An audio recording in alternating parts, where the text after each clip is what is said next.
Continuamos con nuestra tercera píldora de la sesión de hoy, y hoy tengo a dos invitados que son Diana Yoldi y José Luis Hidalgo. Os diré que yo conocí a José Luis en el 2008-2009 y bueno, a mí me cambió la vida. Fue una sesión de 8 horas que tuvimos, Transforma tus problemas en oportunidades, y bueno, para mí fue impresionante. Y desde aquel entonces, pues siempre que le pido ayuda, acude a mí. Entonces yo no puedo decir más que gracias. Gracias por estar aquí, José Luis. Gracias a ti, Benito. Es un placer, como siempre. No sabía que te había cambiado la vida hasta que me lo dijiste un día. Sí. Qué interesante expresar los sentimientos. Es una de las cosas de la que habla Damasio y todos los investigadores de las emociones y del lenguaje. Parece ser que la salud del cerebro viene por ahí, por poder expresar cómo nos sentimos y poderle expresar a alguien, después de los años, qué ha pasado, qué impacto ha tenido en tu vida. Eso es fantástico para el cerebro, eso es salud. Y cómo nos olvidamos, ¿no? Es una cosa... Sí, sí. ¿Qué tal, Diana? Yo llegué después. Tú llegaste después. Yo te conocí después. Diana me cambió la vida a mí. Y así. Muy bien. El círculo de beneficio. Bueno, yo luego te conocí que presentabais el libro de La ciencia del lenguaje positivo, que lo presentaba, estaba un entrenador de baloncesto. Sí, Pablo Lasso. Cómo lo utiliza el lenguaje positivo, cómo se utiliza en jugadores de alto rendimiento, cómo mejora el rendimiento y podríamos hablar de, por ahí podríamos tirar millas y millas de Damasio, que acabas de mencionar, podríamos tirar millas y millas. La ciencia del lenguaje positivo yo creo que cambia o pone sobre la tierra algo que todos intuyen, ¿no? Que el lenguaje, hablar bien, está bien, hay que hablar bien, ¿no? Pero ¿por qué hablar bien es necesario, Diana? Porque las palabras nos cambian. Igual que los encuentros con las personas nos cambian, las palabras también. Y cuando elegimos ciertas palabras, creamos ambientes, creamos relaciones, creamos conversaciones, como anteriormente estabais hablando, distintas. Con lo cual, poner el foco en entender qué tipo de lenguaje estamos utilizando en un momento adecuado es lo mejor para tener esas conversaciones saludables y cuidarnos unos a otros. Y eso, poner el foco, o sea, eso... Estamos en Corporate Talks, que hablamos de cultura empresarial, hablamos y hemos visto, habéis estado como hablaban de formación de directivos. ¿Se debe formar a los directivos en hablar bien? Se puede, se debe, se quiere. Si cambiamos los verbos, el matiz va a ser importantísimo. Ese es justo el detalle del lenguaje al que nosotros trabajamos. Nosotros entrenamos a los directivos, y no solo a los directivos, sino a los equipos dentro de las empresas con las que colaboramos. Cuando una empresa tiene una decisión y quiere realmente que la comunicación sea un transversal en el que desarrollar a todo su equipo de personas, ahí entramos nosotros con diferentes maneras de hacerlo. A veces trabajamos individualmente porque una persona tiene un objetivo y, como hablábamos antes, el tema de la portavocía o su papel para trabajar en un comité de dirección y compartir y presentar la información de otra manera es diferente a cuando era un técnico. Bueno, hay diferentes objetivos individuales. Pero como empresa también hay una cultura, y la comunicación y el lenguaje se crea con el tipo de entrenamientos que vamos haciendo. Yo no puedo estar más de acuerdo. La cultura se puede tocar desde el lenguaje. Sí. Se puede tocar. Y se crea. Y se crea. Las palabras crean. Cada vez que uno dice algo, crea. Para bien y para mal, te quiero decir, en positivo y en negativo. Por eso nosotros no trabajamos tanto el lenguaje positivo como poner inteligencia en el lenguaje. Hay que elegir el lenguaje adecuado en cada momento, en cada circunstancia, aquel que sea el necesario. A veces hay que ser sintético y breve, otras veces hay que crear un contexto más amplio, hay veces que hay que ser muy efectivo y contar algo en lo que uno cree a medias, pero contarlo bien. Y muchas veces lo que tienes que hacer es, sobre todo, crear relaciones, abrir conversaciones con las personas, también en las empresas, que los equipos son conversaciones. Abrir conversaciones, qué pasada. Qué pasada. Yo me iba a lanzar sin preguntas ya. Vale, porque yo... voy a esperar la pregunta. No, sí, yo aquí soy un aprendiz. Porque es como una charla, ¿no? Claro, sí. Es bonito. Mira, una de las gratificaciones que uno tiene en este trabajo de analizar profundamente el lenguaje de las personas, no tanto de la gente ni de la cultura de las empresas, que luego transforma a las personas, el lenguaje de las personas a la cultura de la empresa, pero nosotros trabajamos con personas. y personas que tienen diferentes tipos de responsabilidad en las empresas. Podemos trabajar con un jefe de departamento, con alguien del comité de dirección, podemos trabajar con, bueno, en fin, un portavoz, etc., con un entrenador de baloncesto. Y es curioso porque cuando le decían a mis chavales que a qué se dedicaba su padre, no sabían decir no sé, mi padre les motiva y les pone música y tal. Y entonces les cogí un día a mis chavales y les dije, vamos a ver, tu padre cuenta palabras, lee microgestos y hace que las personas tomen conciencia del tipo de lenguaje que tiene. Porque a raíz de la toma de conciencia uno puede decidir qué caminos tomar en la vida. El lenguaje lo llevamos puesto, no hay que traérselo de casa, no, o sea, lo mostramos constantemente. Y es algo precioso y preciso detectar qué tipo de lenguaje tienes y cómo impacta el lenguaje en el cerebro humano para poder cambiar la vida. Por ejemplo, Elena ha empezado antes con un verbo que nosotros trabajamos profundamente en las personas que están en los comités de dirección de las empresas. Es un verbo lúdico, es un verbo común, pero es un verbo que cuesta decirlo. ¿Te has dado cuenta, Elena, de qué verbo has utilizado? ¿Qué verbo? Me gusta eso que ha dicho José Manuel de que las conversaciones, me gusta. Y luego ha manejado las manos con simetría y además ha tenido un tipo de postura en las manos que se llama postura de poder. Cuando alguien junta estas dos manos, junta los dos hemisferios y se dice que sabe de lo que está hablando. En sinergología es la postura más poderosa que hay cuando uno habla. Y es interesante saber qué tipo de cosas hago con las manos. Simplemente si las escondo, si estoy hablando con la izquierda, si estoy hablando con la derecha, si, no sé, y con las palabras exactamente igual. ¿Qué tipo de verbos tengo? Habito. Si quieres conocer a una persona, conoce sus verbos. Porque a través de los verbos te está diciendo casi toda la forma que tiene de entender la vida, de vivir la vida y de comprometerse con la vida. Es una cosa... O sea, digamos, entendiendo lo primero sería ser consciente, poner el foco en que tú seas consciente del lenguaje que estás usando. Puede ser. Totalmente. Y a partir de ahí ya podemos decirte cuáles son los caminos que puedes transitar, ¿no? Sí. Por aquí o por allá.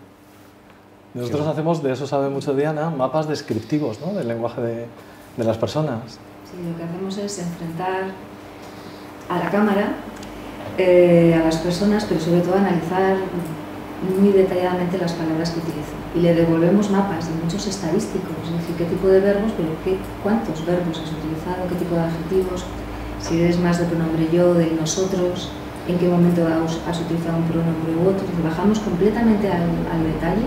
Si dudas mucho, si hay enlaces que se llaman pedagógicos para hacer que la otra persona entre en la conversación de la forma más fácil. Y la idea es que devolvemos a las personas sus datos. Es un espejo de tu lenguaje. Lo más objetivo posible. Y a partir de ahí, nosotros hay personas que nos dicen, nos encanta el lenguaje, soy fans del lenguaje, de la comunicación. Le digo, bien, genial, pero a mí me encantan los ingenieros, los economistas, aquellos que te piden el dato, porque nosotros damos muchos datos. O sea, las personas hay que enfrentarlas con sus propios datos y que sean conscientes de su lenguaje. Y a partir de ahí, nosotros proponemos, pero ellos toman decisiones. Nosotros no dirigimos el comportamiento de las personas. Lo que hacemos es provocar entrenamientos. Es decir, tú quieres mejorar esto, pues este entrenamiento te va a ayudar. Nosotros, como conocedores de por dónde se obtienen resultados, les guiamos, pero ellos toman las decisiones sobre sus entrenamientos. Y es que, ¿cuándo es más importante vuestro trabajo? En una empresa, sí, yo lo veo siempre, pero yo soy muy fan, pero ¿cuándo lo veis más necesario? ¿Una empresa con la cultura, con incertidumbres, con problemas, o una empresa, bueno, pues que está sentada, que todo es un poco más claro en el horizonte, que no hay dudas que despejar? Yo lo veo más en el primer caso, ¿no?, que vosotros podéis atajar, pues... Nosotros que somos muy ambiciosos, queremos todo. El lenguaje, como ha dicho José, lo llevamos puesto, con lo cual el beneficio es individual primero. Siempre hay un beneficio individual de mejorar y desarrollar a los profesionales en el mundo de su trabajo, y también se lo llevan a casa, pues, clarísimamente, y luego pasar ya a los equipos y a la cultura de la empresa. Entonces, nosotros la ambición es que transformando a las personas, transformamos las empresas. Hay empresas que nos dicen, no, es que aquí hablar de emociones es muy difícil. No pasa nada, hablemos de lenguaje. cambie el lenguaje, cambian las conversaciones y cambian las palabras y cambiarán las emociones. Con lo cual, yo creo que es un acceso a cualquier tipo de empresa. Por lo menos la experiencia que tenemos nosotros es que actuamos y obtenemos buenos resultados en empresas grandes, en empresas pequeñas. ¿Qué es lo que necesitamos como punto de semilla básica? La voluntad de la persona de cambiar. Por eso nuestro trabajo desde el punto de vista de la formación nunca es impuesto. No hacemos un proyecto que la persona diga, me apetece, yo quiero, me gusta, tengo curiosidad. Tenemos que empezar a trabajar desde ahí, porque es un valor formativo. Habláis de muchas cosas, y ahora por lo que dices, que el acompañamiento tiene, me lleva a la palabra coach, acompañar, y me lleva a vuestro último libro, pues vuestro último libro, Palabra de Coach. Palabra de Coach. Cuéntanos. Qué gran libro. ¿Sí? ¿Sí? Bueno, lo hemos hecho mucho amor. Es un libro realizado, pensado y diseñado justo en el confinamiento. Y inmediatamente después del confinamiento, que ya podíamos salir un poquito, empezamos a grabar, a hacer unas pequeñas grabaciones, porque quisimos juntar la metodología y los recursos lingüísticos de inteligencia en el lenguaje con los procesos de coach. Y bueno, nos ha quedado un libro muy chulo, muy bonito, porque en las diferentes fases de ese proceso de coaching podemos introducir diferentes elementos que potencian el lenguaje del coach frente a su labor, o en su labor, que es de coaching, ¿no? Pero ¿a quién está dirigido este libro? Pues en principio para personas que les atrae el mundo del acompañamiento, del coaching, del mentoring, cada vez hay más líderes coach. Ellos van a entenderlo muy fácilmente. Lo que pasa es que van a potenciar un aspecto que es trabajar el lenguaje. Dentro del mundo del coaching no se trabaja tanto, el lenguaje, bajarlo al detalle, el tipo de verbos, tipo de enlaces, aspectos muy novedosos que ellos van a entender. Ahora, muchas personas con las que hemos trabajado nos han dicho que el libro les ha servido mucho, que les ha ayudado mucho en estos aspectos, porque nuestro foco es el lenguaje. Es una colaboración que hemos hecho con Juanjo Pineda, él es el coach, nosotros somos los expertos en lenguaje y hemos fusionado nuestro conocimiento práctico, porque es también un programa que nosotros llevamos formando a coach en el mundo del lenguaje muchos años dentro de grandes empresas y tenemos equipos de coach que han estado formados por nosotros y esto viene del resultado de aquellas formaciones. Y yo no soy coach, ¿me lo leo? Claro que sí.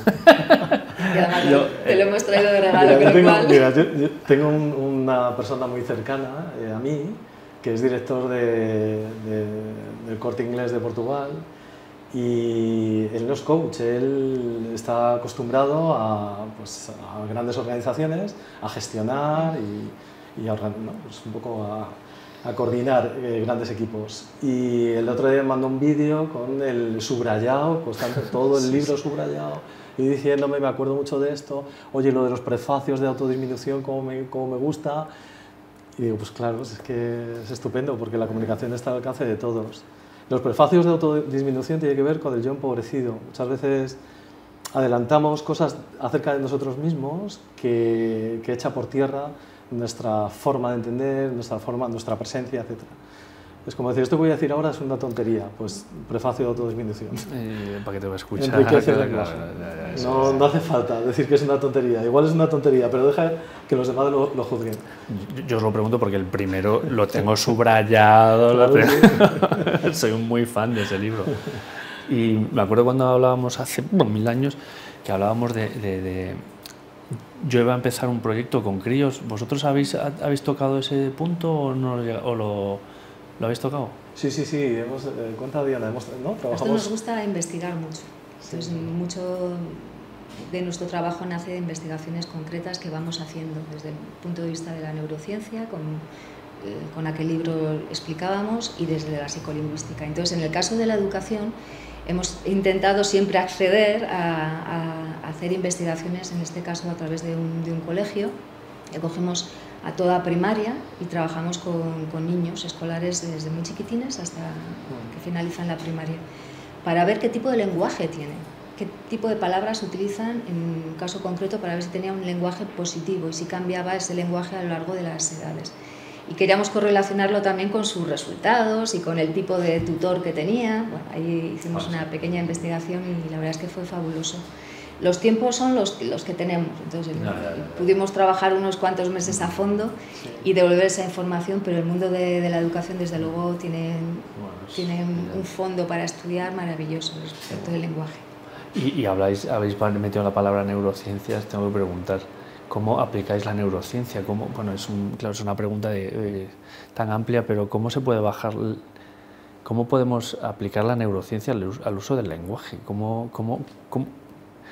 Siempre sois capaces de bajármelo un poquito a mí, porque yo soy muy tosco. Nosotros estamos ahora mismo, tenemos fundamentalmente una última investigación que se ha hecho en la Universidad de Carolina del Norte, donde se ha detectado que la forma que tienen los directivos, los líderes, de narrar su liderazgo en el pasado, ahora mismo es directamente proporcional al tipo de comportamiento que tengo de liderazgo ahora, en el día de hoy. Las narraciones, cómo me narro yo, cómo me cuento yo mi historia de cómo he sido líder, palabra por palabra, viendo las palabras, viendo las expresiones, resulta que son determinantes a la hora de tomar decisiones en mi puesto o ante ahora venimos de la pandemia, con crisis económicas, con incertidumbre, etcétera, etcétera, ¿no? Entonces enseñamos a los líderes, cuando les grabamos, a que se vuelvan a narrar su historia de liderazgo. Narrarse las historias. ¿Es posible volverme a narrar una historia de liderazgo que sea real, que sea, y que esté llena de palabras que me permitan a mí ahora poder tomar otro tipo de decisiones o decisiones mucho más eficaces, prácticas, etcétera? Pues es posible. Nos estamos reelaborando las propias narraciones de los líderes y es apasionante.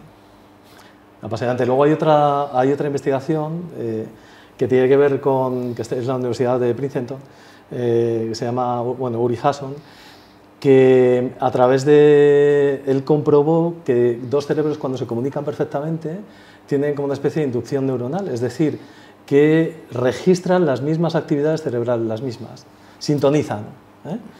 Eso solo pasa cuando dormimos, solo pasa si dormimos en pareja. Con tu pareja sintonizas la respiración, los corazones, sintonizas el mismo tipo de actividad cerebral. Bueno, pues cuando te comunicas bien con una persona, esos dos cerebros están pasando por los mismos circuitos neuronales. ¿Cómo se puede hacer eso? Creando contextos compartidos. Necesitamos crear contextos compartidos. Contextos compartidos es que yo necesito saber de ti qué tipo de lenguaje tienes, qué tipo de emociones tienes, para compartir ese mismo lenguaje y esas mismas emociones. Entonces enseñamos también a los equipos a generar contextos compartidos para poder crear esa inducción neuronal, es decir, para que esos cerebros estén sintonizados, sincronizados. Bueno, y eso es maravilloso, porque el lenguaje nos afea, pero también nos embellece mucho. Y se nota cuando un equipo de alto rendimiento de verdad es de alto rendimiento, se ve gente guapa en los equipos, de verdad, gente bella. ¿No? Sí pasa. Gente que se arregla más, que se cuida más, que se alimenta mejor. El lenguaje está íntimamente ligado a la salud. Íntimamente ligado a la salud. Vamos, totalmente de acuerdo. Sí, sí. Pues se nos acaba el tiempo y yo me gustaría continuar, pero bueno, vosotros, yo les voy a hablarles ya a los espectadores. Muchísimas gracias por haber venido. Como éramos dos. Gracias. Y esto ha sido la charla con estos dos. Un placer. Muchísimas gracias. La podéis ver, la colgaré en Píldora y bueno, estos chicos están aquí en Madrid, o sea que, vamos, los podéis seguir por LinkedIn y podéis contactar con ellos y comprar Palabra de Coach o La ciencia del lenguaje positivo, que son dos libros de cabecera. El mío de la ciencia del lenguaje positivo lo tengo subrayado y espero que este último lo subraye tanto como el anterior. Y muchísimas gracias. A ti, Benito, a ti. Y continuamos.